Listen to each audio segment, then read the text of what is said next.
तीन चीजें नहीं रहेंगी, इसलिए तीनों का उपयोग आज ही कर लीजिएगा। क्या क्या नहीं रहेगा? एक, स्वास्थ्य नहीं रहेगा। जो आज आपके पास में है ये आने वाले समय में नहीं रहेगा। धरती पर सबसे बड़ा धनवान वही है जिसके पास में स्वास्थ्य है। हमारे ग्रंथों में लिखा है कि जिसकी मृत्यु अस्पताल में नहीं होती, जो बीमारी से समाप्त नहीं होता, ऐसे व्यक्ति के प्राण निकलते हैं, देवता उसके गले में माला डालते हैं। ये हमारे ग्रंथों में लिखा हुआ है।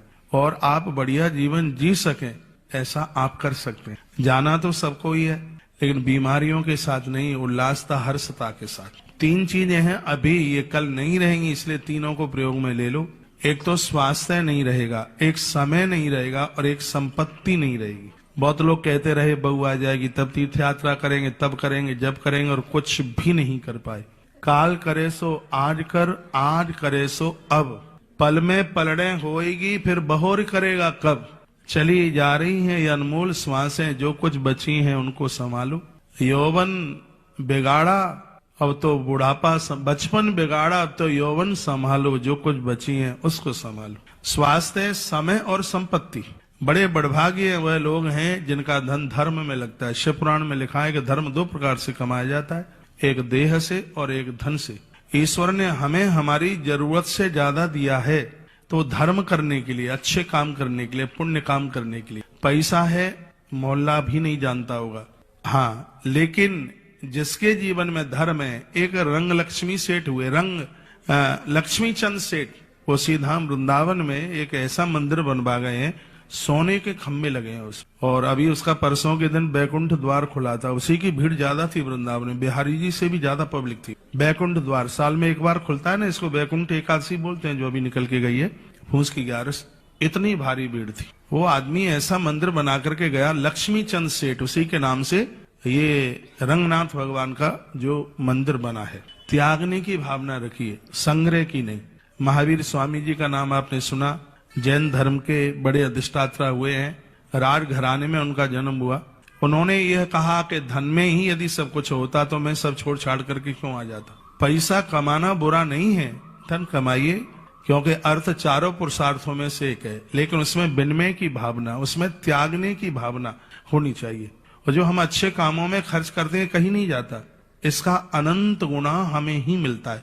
आप जो दान पुण्य करें, लेकिन जीव जंतुओं को खिलाने में अपनी पूरी श्रद्धा रखें। जब कर्ण की मृत्यु हुई तो ऊपर के लोकों में कर्ण का जाना हुआ, बहुत बड़ा दानी था, तो उसने कहा भूख ज्यादा लगी है, तो देवराज इंद्र ने बड़े बड़े थाल सोने के टुकड़े ला करके रख दिए। कर्ण ने कहा ये क्या है? खाइए। क्यों? तुमने किसी भूखे को रोटी तो नहीं खिलाई, तुमने स्वर्ण जवाहरात का दान किया, तो फिर यही खाइए। कर्ण की आंख में आंसू आ गए। तो उसने कहा कि जो मैंने दान किया कि उसका कुछ मुझे मिलेगा। हाँ, तुम एक वरदान कुछ मांग सकते हो। तो कर्ण ने खाने को रोटी तो नहीं मांगी, कर्ण ने कहा कि मुझे 24 घंटे के लिए मृत्यु लोक भेज दीजिए। कर्ण धरती पर चल करके आया, युधिष्ठिर ने सम्मान किया, और दोनों भाइयों ने मिलकर के लाखों ब्राह्मणों को, भूखों को भोजन कराया। भगवान का विमान नीचे उतर के आया, उस पर कर्ण फिर जाकर के बैठ गए। इसमें आप श्रद्धा रखिए, और देखिए किसी को खिलाने से धन में कभी कमी नहीं आती। पैसों में कमी आती है जब व्यसन चल करके आ जाए, कोई ऐसा खोटा काम, खोटी आदतें चल करके आ जाए, तो ही धन में कमी आती है।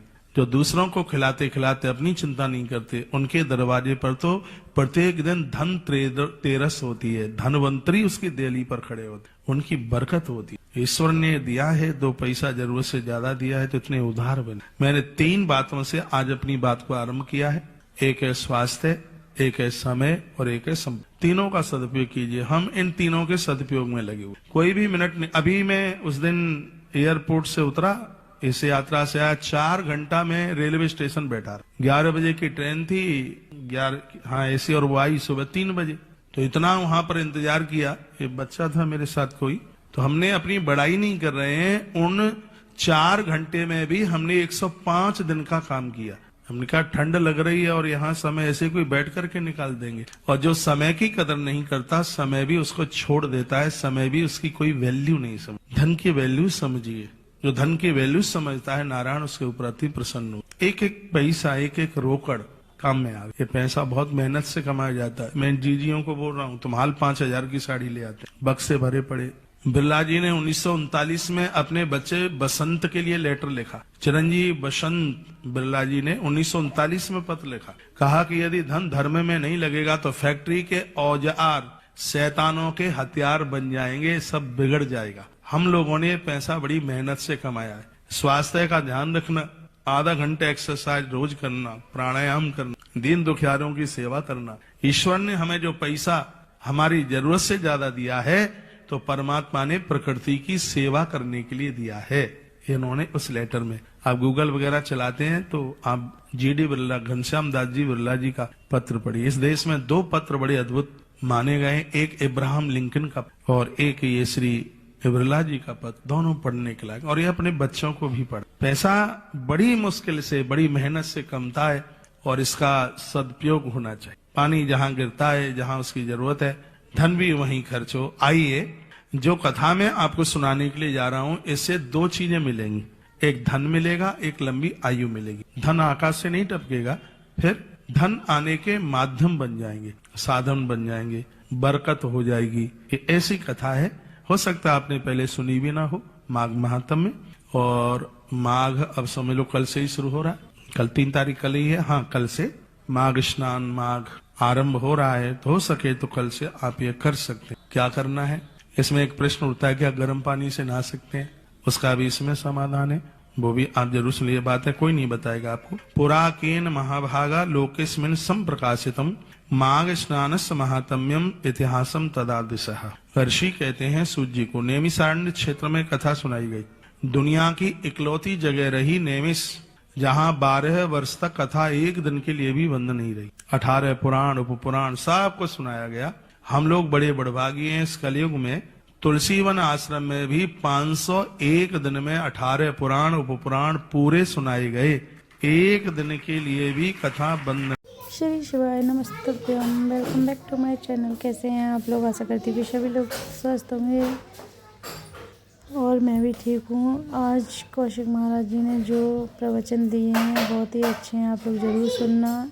वीडियो अच्छी लगा करे तो प्लीज़ वीडियो को लाइक कर दें और चैनल को सब्सक्राइब कर लेना, ऐसे ही नई नई अपडेट के लिए। हर हर महादेव, हर हर महादेव।